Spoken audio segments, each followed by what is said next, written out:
नमस्कार। SPT news में आपका स्वागत है। पेश है 27 अक्टूबर सुबह 6:15 बजे राजस्थान की 15 बड़ी खबरों में। राजस्थान के सभी राजकीय विद्यालयों में अब नया शैक्षणिक सत्र 1 अप्रैल 2026 से शुरू हो जाएगा। यह निर्णय राष्ट्रीय शिक्षा नीति के अनुरूप शिक्षा सत्र को व्यवस्थित करने तथा विद्यार्थियों को समय पर पाठ्य पुस्तकें उपलब्ध करवाने के उद्देश्य से लिया गया है। इसके तहत 4 माह पहले ही सत्र की तैयारी शुरू कर दी जाएगी ताकि शिक्षण कार्य समय पर आरंभ हो सके। निजी विद्यालयों की तर्ज पर नया सत्र 1 अप्रैल से शुरू करने के पीछे विभागीय मंशा यह है कि विद्यार्थियों को पढ़ाई के लिए उचित समय मिल सके और वे बेहतर तरीके से परीक्षा की तैयारी कर सके। राजस्थान में पन्नाधाय बाल गोपाल योजना के तहत वितरित दूध पाउडर की कालाबाजारी करने वाले सरकारी स्कूल के 5 शिक्षकों को निलंबित कर दिया गया है।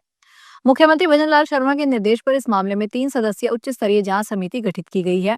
प्रारंभिक जांच में लापरवाही और गड़बड़ी के सबूत मिलने पर 5 शिक्षकों को निलंबित कर दिया गया है। इसमें शीला बलाई, सुरेश कुमार, मंगलाराम, पप्पाराम गुदारा और राजेश मीणा शामिल है। इन सभी का मुख्यालय बीकानेर निर्धारित किया गया है। अरब सागर में बने डिप्रेशन सिस्टम के प्रभाव से राजस्थान में मौसम का मिजाज बदलने जा रहा है। मौसम विभाग ने राज्य के दक्षिणी और पूर्वी हिस्सों में बारिश की संभावना जताई है। उदयपुर, कोटा और अजमेर संभाग के जिलों में हल्की से मध्यम और कुछ स्थानों पर तेज बारिश हो सकती है। वहीं तेज हवा और बिजली चमकने की भी आशंका है। मौसम विभाग ने बूंदी, कोटा, बारां, झालावाड़, चित्तौड़गढ़, प्रतापगढ़, डूंगरपुर, बांसवाड़ा और उदयपुर जिलों में येलो अलर्ट जारी किया है। मौसम केंद्र जयपुर के निदेशक राधेश्याम शर्मा ने बताया कि अरब सागर में बना डिप्रेशन सिस्टम धीरे धीरे स्ट्रांग हो रहा है। राजस्थान में कांग्रेस राज में हुए जल जीवन मिशन घोटाले की जांच एसीबी ने शुरू कर दी है। पीएचईडी ने 700 करोड़ के 101 टेंडरों की रिपोर्ट एसीबी को तलब की है। सूत्रों की माने तो इस रिपोर्ट में 50 इंजीनियर्स के नाम है। गणपति और श्री श्याम ट्यूबवेल फर्म ने फर्जी प्रमाण पत्र के जरिए टेंडर हासिल किए थे। अब एसीबी को दोनों फर्मों के साथ टेंडर में भाग लेने वाली दूसरी फर्मों शिकायतों को लेकर विस्तृत रिपोर्ट भेजी है। अजमेर में एक रिटायर्ड कर्मचारी के साथ 40 लाख रुपए की ठगी का सनसनीखेज मामला सामने आया है। साइबर थाना पुलिस के अनुसार हरिभाव उपाध्याय नगर कोटड़ा निवासी रिटायर्ड कर्मचारी के शर्मा ने शिकायत दी कि पाइप जैसा कैपिटल नाम की ट्रेडिंग कंपनी के संचालक ने उन्हें भारी मुनाफा कमाने का लालच देकर निवेश करने के लिए प्रेरित किया, जहां से में आकर शर्मा ने करीब 16 बार में 40 लाख रुपए कंपनी के खाते में ट्रांसफर किए। यह रकम उनके 3 अलग अलग बैंक खातों से भेजी गई थी। प्रतापगढ़ जिले में टांडा टोल टैक्स के पास एक 3 पहिया टेम्पो के ब्रेक फेल होने से एक ही परिवार के 9 सदस्य घायल हो गए। सभी घायलों को एक स्वाट एम्बुलेंस की मदद से जिला चिकित्सालय पहुंचाया गया, जहां उनका इलाज जारी है। जानकारी के अनुसार ये परिवार सुहागपुरा से अंबावाली पारिवारिक कार्यक्रम में जा रहा था। प्रतापगढ़ के नेशनल हाईवे 56 पर टांडा टोल टैक्स के पास अचानक टेम्पो के ब्रेक फेल हो गए। ब्रेक फेल होने के कारण टेम्पो अनियंत्रित होकर खाई में पलट गया। देश में त्योहारी सीजन बीत जाने के बाद सोने और चांदी की कीमत लगातार गिरावट हो रही है। पिछले 10 दिनों में चांदी की कीमत 29,500 रुपए कम हो गई। वहीं स्टैंडर्ड सोने की कीमत 7 दिन में 8,500 रुपए घट गई है। वहीं कीमतें कम होने से एक बार फिर सराफा बाजार में ग्राहकों की रौनक देखने को मिल रही है। सराफा व्यापारियों के अनुसार अंतर्राष्ट्रीय बाजार में गिरावट के साथ ही भारतीय बाजार में डिमांड कम होने की वजह से कीमती धातुओं की कीमत में गिरावट हो रही है, जो अगले कुछ दिनों तक जारी रह सकती है। ट्रैफिक पुलिस का चालान काटना आम बात है, लेकिन बीकानेर में एक 3 व्हीलर ऑटो चालक को बिना हेलमेट वाहन चलाने का चालान काटे जाने की खबर ने सबको हैरान कर दिया है।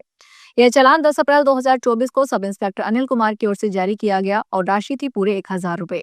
ऑटो चालक संजय आचार्य ने वाहन बेचने से पहले ऑनलाइन रिकॉर्ड चेक किया, तब यह खुलासा हुआ कि उसका तो चालान हुआ पड़ा है, वह भी हेलमेट न पहनने का। इतना ही नहीं, जो नंबर दिया गया वह भी उसी के ऑटो का था। क्रीड़ा और युवा कल्याण केंद्रीय राज्य मंत्री रक्षा खड़गे रविवार को दाता रामगढ़ उपखंड के खाटू श्याम जी स्थित प्रसिद्ध बाबा श्याम के दरबार पहुंची। उन्होंने बाबा श्याम की चौखट पर शीश नवाकर पूजा अर्चना की। इस दौरान उन्होंने बाबा श्याम से देश के सुख समृद्धि और जन कल्याण की कामना की। श्री श्याम मंदिर कमेटी के कोषाध्यक्ष कालू सिंह चौहान ने केंद्रीय राज्य मंत्री खड़गे का श्याम दुपट्टा उठाकर और मंदिर का प्रतीक चिन्ह भेंट कर सम्मान किया। केंद्रीय संस्कृति और पर्यटन मंत्री गजेंद्र सिंह शेखावत ने कहा कि बिहार विधानसभा चुनाव में इस बार के परिणाम पहले से तय हैं। शेखावत ने रविवार राजस्थान में जोधपुर में पत्रकारों से कहा कि चुनाव की घोषणा से पहले ही यह स्पष्ट था कि प्रधानमंत्री नरेंद्र मोदी के नेतृत्व में जनतांत्रिक राष्ट्रीय गठबंधन प्रचंड बहुमत से विजय प्राप्त करेगा। बिहार की जनता इस बार भी विकास, स्थिरता और सुशासन के पक्ष में मतदान करेगी और एनडीए एक बार फिर से पूर्ण बहुमत से सरकार बनाएगा। उन्होंने कहा कि देश की राजनीति का विश्लेषण करने वाले सभी जानकार इस बात को स्वीकार कर चुके हैं कि बिहार की जनता अभी भी माफिया राज, गुंडा राज और जंगल राज के दौर को भूली नहीं है। राजस्थान के सूचना प्रौद्योगिकी और संचार विभाग यानी डीओआईटी का वरिष्ठ अधिकारी बड़ा ही शातिर निकला। उसने अपनी पत्नी पूनम दीक्षित और पूनम पांडे को राजकाम में फर्जी तरीके से नौकरी लगा दी। एक नहीं बल्कि दो नौकरियों पर नियुक्ति दिलवा दी। इतना ही नहीं, हैरानी की बात तो यह थी कि एक भी दिन पत्नी नौकरी पर नहीं गई और उसे नियमित रूप से वेतन मिलता रहा। पत्नी के बैंक खातों में हर महीने 1,60,000 रुपए जमा होते रहे। एसीबी को इस संबंध में गोपनीय शिकायत मिली। शिकायत मिलने के बाद एसीबी ने जांच शुरू की, तो पता चला कि पूनम दीक्षित के वेतन बिल पर हर महीने उसका पति ही हस्ताक्षर करता था। उसके बाद पत्नी के बैंक खाते में वेतन की राशि के रूप में जमा होते रहे। राजस्थान में सवाई माधोपुर जिले के बोली थाना क्षेत्र में 8 टेलिन टोल प्लाजा पर कल देर रात एक पुलिसकर्मी द्वारा टोल कर्मी से मारपीट और कथित वसूली की धमकी देने का सीसीटीवी फुटेज सामने आया है। इस घटना में सामने आने के बाद पुलिस अधीक्षक अनिल कुमार बेनीवाल ने कांस्टेबल को रविवार को निलंबित कर दिया। पुलिस सूत्रों ने बताया कि टोल प्लाजा के सहायक मैनेजर फिरोज खान ने शिकायत की कि 25 अक्टूबर की रात करीब 12 बजे आरोपी पुलिसकर्मी राजपाल ने अपने साथी बालकृष्ण गुर्जर के साथ टोल प्लाजा के कंट्रोल रूम में घुसकर शराब पीने के लिए 5,000 रुपए की मांग की। प्रधानमंत्री नरेंद्र मोदी ने समस्त देशवासियों से 31 अक्टूबर को लौह पुरुष सरदार पटेल की 150वीं जयंती पर आयोजित होने वाले कार्यक्रम रन फॉर यूनिटी में भाग लेने की अपील की है। प्रधानमंत्री मोदी ने रविवार को आकाशवाणी पर प्रसारित अपने मासिक कार्यक्रम मन की बात की 127वीं कड़ी में अपने संबोधन में कहा कि आधुनिक काल में राष्ट्र की सबसे महान विभूतियों में से एक सरदार पटेल की 150वीं जयंती का दिन पूरे देश के लिए एक विशेष अवसर है। उनके विराट व्यक्तित्व में अनेक गुण उनके साथ समाहित थे। मोदी ने कहा कि वह एक अत्यंत प्रतिभाशाली छात्र थे, जिन्होंने भारत और ब्रिटेन में अपनी पढ़ाई से बेहतरीन प्रदर्शन किया। वह अपने समय के सबसे सफल वकीलों में से एक थे।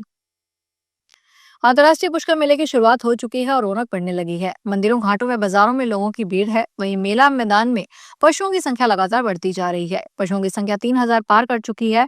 इसमें घोड़ों की संख्या 2,000 से ज्यादा है। देशी विदेशी पर्यटकों की संख्या भी इस बार कम है और यही कारण है कि इस बार होटल रिजोर्ट में हाउसफुल का बोर्ड नहीं दिख रहा।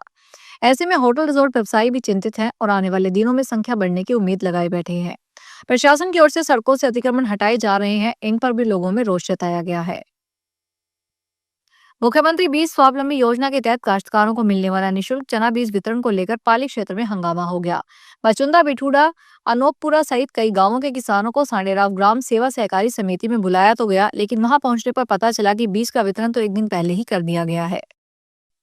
तो ये थी राजस्थान की 15 बड़ी खबरें। अगर आपको हमारा बुलेटिन पसंद आया हो तो वीडियो को लाइक करें, अपने दोस्तों से शेयर करें और चैनल को सब्सक्राइब करना ना भूलें। फिर मिलेंगे नई खबरों के साथ। धन्यवाद।